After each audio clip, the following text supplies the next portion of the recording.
cáncer gástrico yo pienso que es como eso donde no queremos nunca estar parados, como decía William, como decía ahorita Luis Fernando, siempre queremos pensar en úlcera péptica benigna, siempre queremos pensar en dispepsia funcional y nunca queremos encontrarnos con este monstruo terrible que es el cáncer gástrico.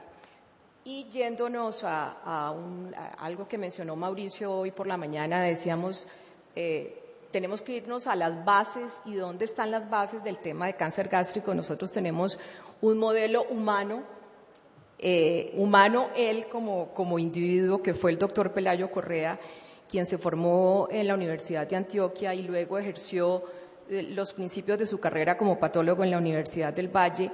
Y Pelayo fue un gran soñador que empezó a hacer esa búsqueda obsesiva de por qué nosotros teníamos cáncer gástrico, por qué teníamos tanto cáncer gástrico en el Valle, en Cauca, Nariño, y de toda esa angustia epidemiológica, sin ser el epidemiólogo formado como tal en ese momento, estamos hablando de los años 60, antes del 70, surge todo esto que ha hecho que nosotros seamos famosos, no solamente desafortunadamente por tener tan alta incidencia, sino por tener a alguien con tanto impacto en la literatura sobre cáncer gástrico como el doctor Pelayo Correa. Esta imagen es en la universidad, cuando Pelayo estaba en la Universidad del Valle, y esta imagen es ahora relativamente reciente, que está en la Universidad en Vanderbilt, en Luisiana. Esta es la base de todo el tema. El tema es irnos a esos pinitos que es el paciente tiene gastritis. Entonces, lo mencionó también ahora William, tenemos unas zonas histológicas clásicas, la zona antral, la zona oxíntica, que es el cuerpo gástrico, ese gran dolor de cabeza en el cual se nos está convirtiendo la unión gastroesofágica, porque desafortunadamente ahí a nivel de la unión gastroesofágica está habiendo un aumento muy importante de la incidencia de cáncer gástrico y para mayor dolor en pacientes jóvenes, para mayor dolor son de tipo difuso, o sea, pacientes con muy pobre pronóstico. Y aquí quiero mencionar el excelente artículo que publicaron Martín y William en el último número de la revista, en el cual se habla de eso, de la incidencia de carcinoma gástrico en sujetos menores de 40 años y cómo tristemente son carcinomas proximales, tristemente son carcinomas difusos, en los cuales el paciente ya está asignado su futuro en el momento del diagnóstico. Esto para que recordemos la gastritis antral, antral usualmente que tiene un fondo epidémico, especialmente relacionada con la infección por Helicobacter pylori, la gastritis oxíntica, usualmente de etiología autoinmune, el componente de pangastritis cuando el paciente ya entra en gastritis crónica y probablemente en gastritis crónica atrófica y posteriormente gastritis crónica atrófica multifocal. Aquí este gran enemigo, que es el Helicobacter pylori, lo hemos mencionado en todas sus formas, generando inflamación superficial con presencia de linfocitos, plasmocitos, monocitos, eosinófilos, y esa inflamación aguda que en algunos casos genera inclusive la formación de folículos linfoides, se queda allí, a veces es solamente una gastritis superficial, a veces es una gastritis difusa, pero desafortunadamente en esa cascada que Pelayo nos plantea, que vamos a ver luego la imagen, ese infiltrado inflamatorio crónico con linfocitos y células plasmáticas avanza a través de la lámina propia y termina generando la disminución y prácticamente desaparición de las glándulas normales, afectando específicamente fondo cuerpo. Se pierden las funciones especializadas del estómago, la más importante, que es la producción de ácido clorhídrico, y generando por consiguiente la reducción en sus funciones secretoras. Y esta es como una imagen macro que nos muestra los diferentes, digamos, estadios de lo que sucede. Y es en la primera franja, los gastritis antrales, gastritis corporal, luego empiezan a aparecer focos de metaplasia muy discretos con un poquito de disminución de la población glandular, luego en la tercera franja mucho mayor disminución de la población glandular y ese componente de metaplasia intestinal ya empieza a generar que haya cierto grado de distorsión de la arquitectura y es cuando aparece ese gran precursor del cáncer gástrico, que es la aparición de displasia, inicialmente de bajo grado y posteriormente de alto grado. La epidemiología es algo terrible. Si vemos que existe un reporte en este momento de que casi 1 millón de casos anuales se generan, estamos hablando de una cosa masiva, es una cosa que no respeta zonas, ni longitud ni latitud. Es la 4ª causa de cáncer en el mundo, es la 2ª causa de muerte por cáncer en el mundo, es la primera causa de muerte por cáncer asociada a infección. Y es lo que ya sabemos, Asia se lleva unos deshonrosos honores, el occidente de América Latina, algunos sectores de Europa Oriental, de ahí su relación con las infecciones tempranas por Helicobacter pylori, de acuerdo con las historias de saneamiento ambiental que ha existido en los países de Europa Oriental. En Oriente Medio no es despreciable su incidencia. La relación hombre-mujer se conserva con una preponderancia en el sexo masculino, y la incidencia reportada desde que éramos estudiantes, en la cual se habla de que es una enfermedad que aparecía supuestamente después de los 50 años, teniendo su pico máximo a los 70 años, lo cual vamos a ver que desafortunadamente está definitivamente cambiando. En Colombia es la primera causa de muerte por cáncer, entonces no podemos darle la espalda a un enemigo tan grande como este, con una incidencia macro de 20 por 100.000 habitantes. Es la 6ª causa de muerte, después de cosas con las cuales se enfrenta el día a día los médicos generales, los internistas, la enfermedad coronaria, los homicidios. Entonces tenemos los expertos violentólogos y se generan grandes cantidades de presupuesto, por ejemplo, hablando de violencia, etcétera, y tenemos este enemigo conocido de hace ya casi un siglo, y ¿qué estamos haciendo? La enfermedad pulmonar obstructiva, la infección respiratoria aguda, la diabetes, como vemos, enemigos muy determinados, y resulta que el 6º es este con el cual nos estamos enfrentando. Una sobrevida muy pobre a 5 años, de no más allá del 20%, sobre todo en los carcinomas avanzados, versus la posibilidad de hacer diagnóstico de carcinoma temprano y poder tener sobrevidas por encima del 90%. Una cosa muy especial, como hay las conjunciones estelares, entonces vino el doctor Douglas Morgan al Panamericano en Panamá, y resulta que miren esta publicación, haciéndonos honor a nuestro tema y al curso. Esta publicación se liberó para octubre-noviembre del 2012, en la cual él habla de esto, de la epidemiología cambiante del cáncer gástrico, y muestra estas tasas, lo mostró en la conferencia en el Panamericano. Ya los gringos están mirando el cáncer gástrico, claro, tiene semejante población tan heterogénea, llena de migrantes, y ya aunque sean descendientes en primera, segunda, tercera línea, estamos viendo cómo ellos ya están volteando a mirar el cáncer gástrico y están hablando de cáncer gástrico abiertamente. Y él mismo mostró las estadísticas que conocía para Latinoamérica, en el cual nosotros estamos allí con ese reporte de más o menos un 20 casos por cada 100.000 habitantes.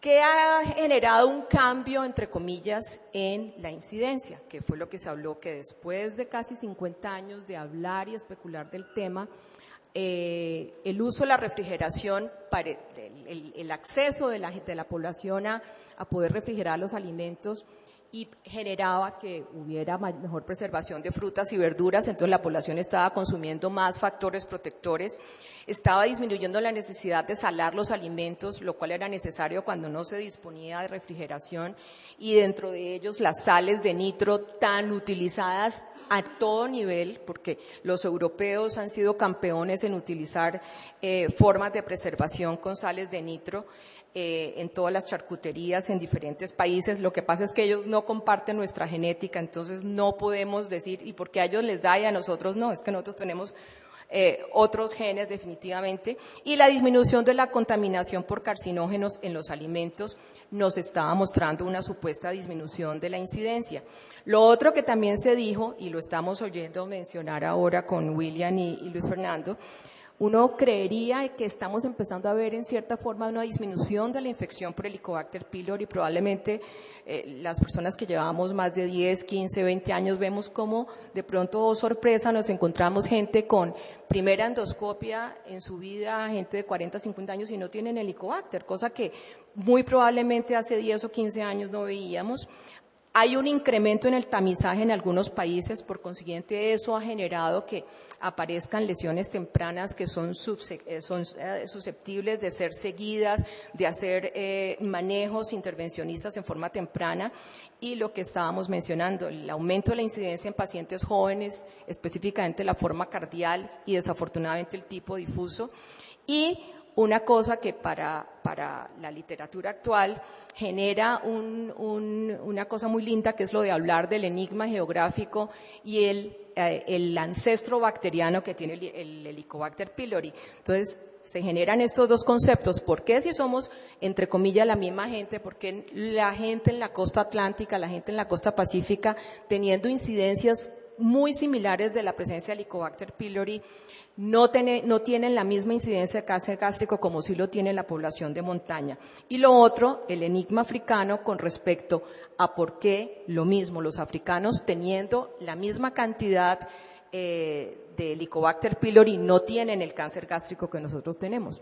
Entonces, el enigma geográfico planteó unas características de la dieta. No es lo mismo comer platanito fresco, pescadito recién pescado, versus el famoso tema de la carne nitrada, la carne oreada, la carne ahumada. En Nariño, ver cómo la gente, a pesar de tener nevera, prefieren seguir ahumando con el humito todo el tiempo en la cocinita de atrás de leña, y cómo eso definitivamente genera un cambio en los factores de la dieta, las características étnicas muy importante, la infección temprana con el mintos. Este artículo también es un artículo muy bello del doctor Pelayo Correa con la doctora María Blanca Piazuelo, patóloga también de la Universidad del Valle, que está trabajando con Pelayo, y es cómo la infección temprana con el mintos en la población infantil en la costa pacífica pareciera tener un efecto protector, porque genera un tipo de respuesta de linfocitos T que se va más hacia los linfocitos TH2 versus los TH1, que son muchísimo más agresivos y lesivos a la mucosa gástrica, y eso genere esa diferencia tan abismal de 25 veces de incidencia de carcinoma entre la zona montañosa de Nariño, el Nariño mismo, versus la zona de la costa pacífica.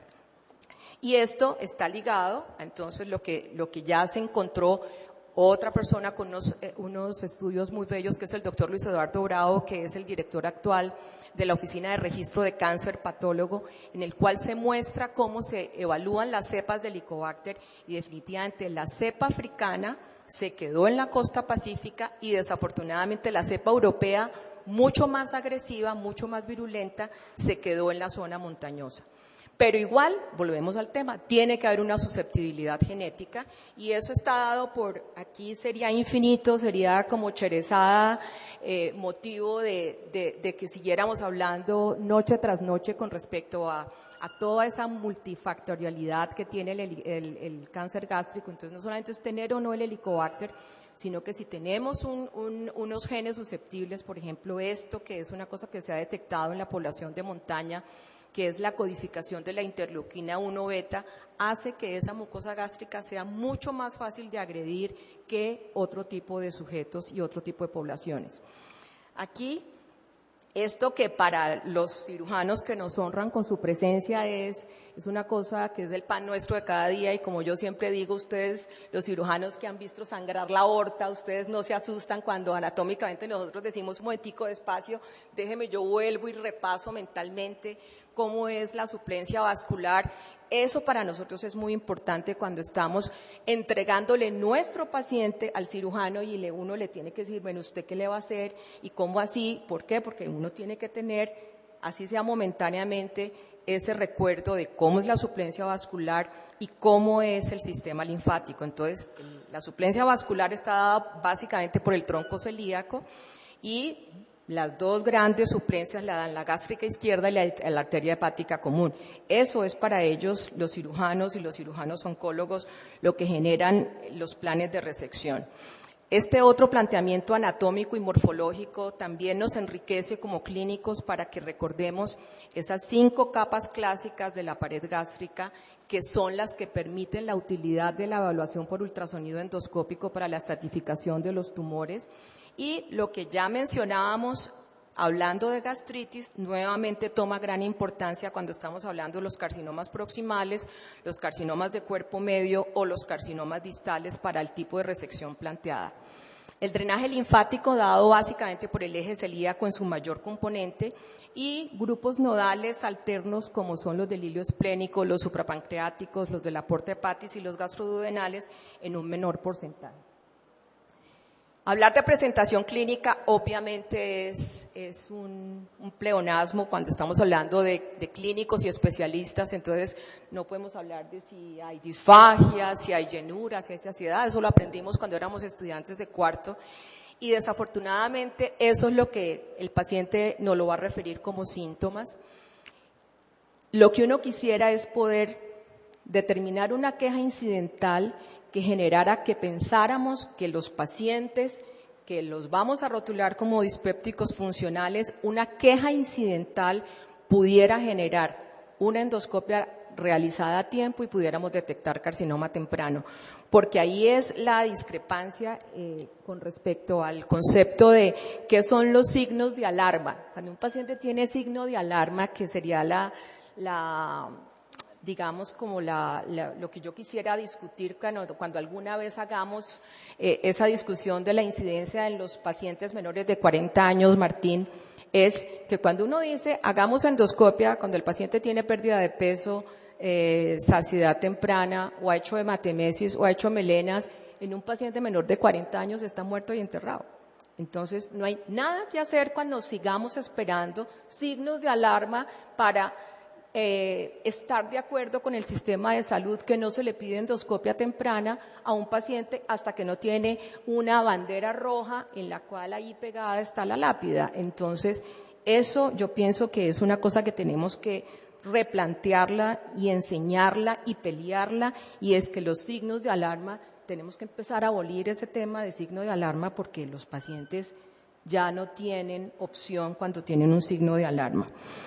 La etiología multifactorial, dieta, helicobacter, tabaquismo, cirugía gástrica previa, controvertido o no, los pacientes que tenían Billroth 1, Billroth 2, y esos pacientes tenían o no mayor incidencia después de 15, 20 años para cáncer gástrico, la historia de pólipos gástricos previos en estómago, a diferencia de colon, el antecedente de un polipito hiperplásico por allá encontrado en algún momento se puede considerar un factor de seguimiento muy importante, entonces recordémoslo, los síndromes familiares hereditarios de tipo neoplásico, la anemia perniciosa, esos pacientes con apariciones de volúmenes corpusculares medios altos, deficiencia de B12, les hacemos anticuerpos anticélulas parietales, antifactor intrínseco. Esos pacientes ameritan endoscopia en cualquier momento de la vida cuando sea diagnosticada una anemia por deficiencia de B12, porque esos pacientes están en riesgo de cáncer gástrico. La infección por virus del Epstein-Barr, la obesidad en pacientes con carcinoma de la unión, el uso de fosfonatos. Entonces, como vemos, es una tormenta infinita de circunstancias que están contribuyendo a la presencia de cáncer gástrico. Y lo que uno quiere decir es, bueno, hagamos diagnóstico, utilicemos los métodos diagnósticos para diagnosticar, clasificar y estadificar los pacientes. El método de elección, la endoscopia con biopsia, que tiene una sensibilidad obviamente por encima del 95%. Se sale de ese porcentaje restante los casos absolutamente desastrosos de las linitis plásticas que pueden desafortunadamente tener biopsias negativas en forma insistente, y solamente la acuciosidad diagnóstica y la sospecha de hacer biopsias repetitivas y biopsia sobre biopsia a veces es lo que finalmente permite hacer el diagnóstico.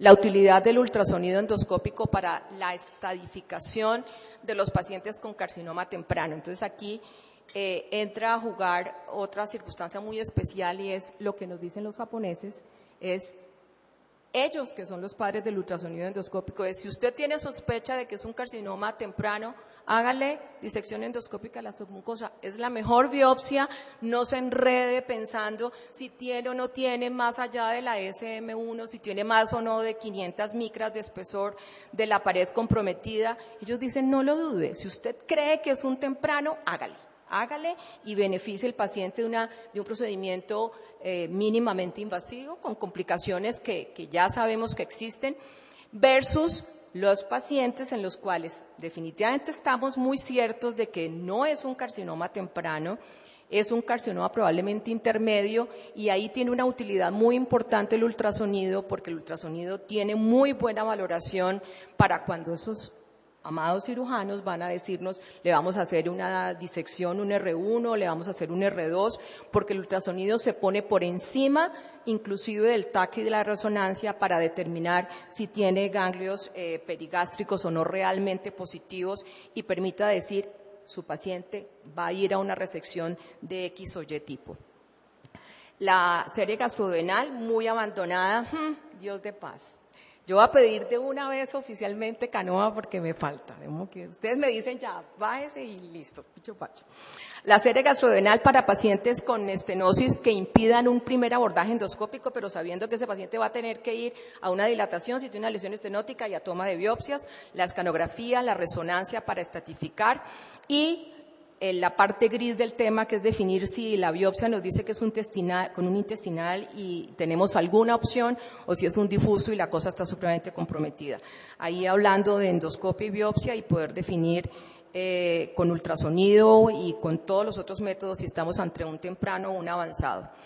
La clasificación TNM, como lo decía el doctor Valdivieso, sería infinito y no es ni mucho menos de nuestra competencia, es el trabajo multidisciplinario junto con el radiólogo, el cirujano oncólogo, cómo estratificar el paciente, el valor del ultrasonido, los factores pronósticos que nos van a decir si ese carcinoma es resecable o no, la profundidad de la invasión de la pared y la presencia o ausencia de los ganglios linfáticos regionales.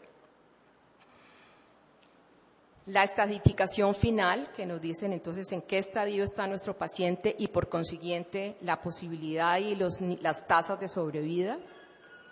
Y esto es lo que uno quisiera encontrarse. Es la imagen, aquí ya se había hecho una atención con Índigo Carmín, un paciente, un arquitecto de 54 años que vivía hacía 6 años en Estados Unidos, aumentó de peso y regresó con unos síntomas de reflujo, y es que tengo un reflujo, y le hicimos endoscopia y tenía una lesión. Ahorita vamos a ver otra. Esta es para hablarles de que este paciente se llevó a disección endoscópica submucosa porque era un temprano. Eso es lo que uno quisiera encontrarse.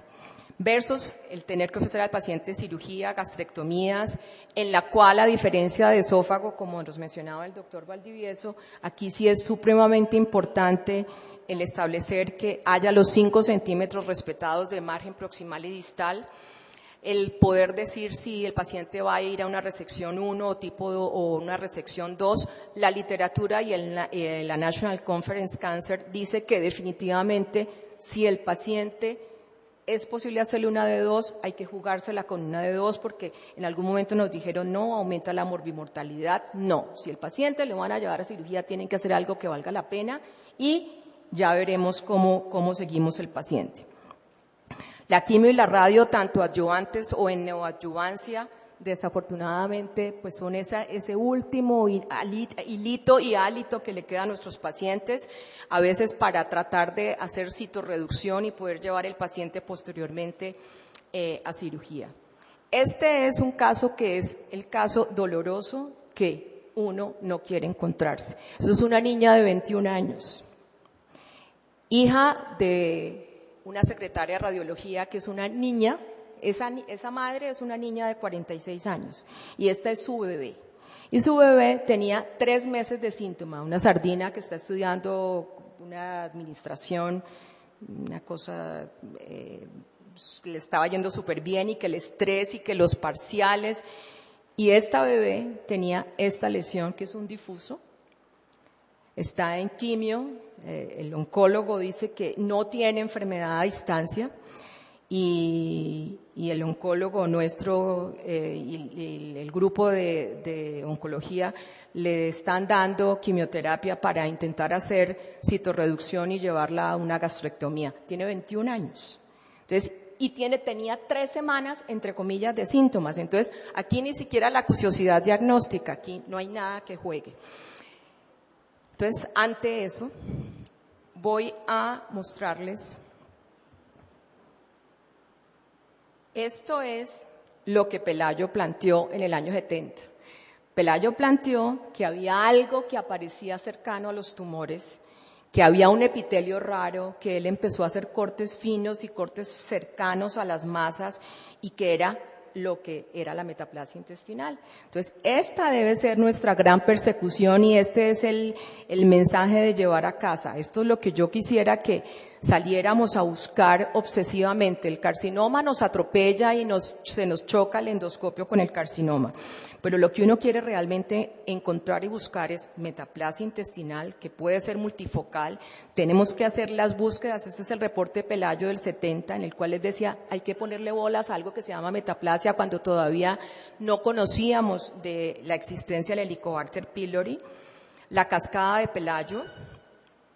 Esto es un artículo que luego cuando tengamos las memorias yo pienso que no lo tenemos que leer y es espectacular. Lo escriben Pelayo con la doctora María Blanca, con el doctor Wilson.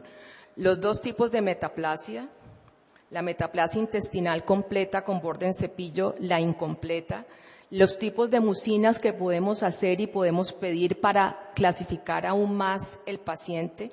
Este artículo que también es bellísimo, que también lo vamos a tener en las memorias, que es un artículo del 2009, dando una rutina de cómo seguir los pacientes con metaplasia intestinal, porque en alguna parte está. ¿Sí? No es que entramos y miramos, no, gastritis crónica, no, si uno la busca, la encuentra. Y la susceptibilidad diagnóstica que nos da la posibilidad de hacer con los equipos que cada vez tenemos más disponibles en las unidades, de poder hacer endoscopia de alta definición, magnificación, nos permite orientar las biopsias para poder determinar los sitios donde hay metaplasia, poder hacer el seguimiento, poder que el patólogo nos diga si es completa o incompleta.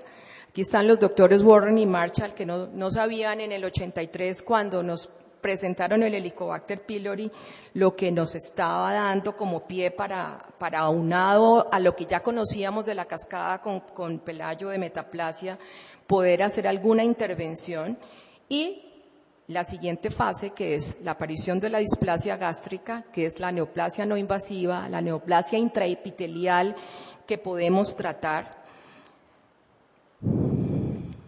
Y aquí para que hablemos de la displasia de bajo grado, que son los casos que les voy a mostrar con imágenes, en la cual lo único que podemos hacer es seguimiento.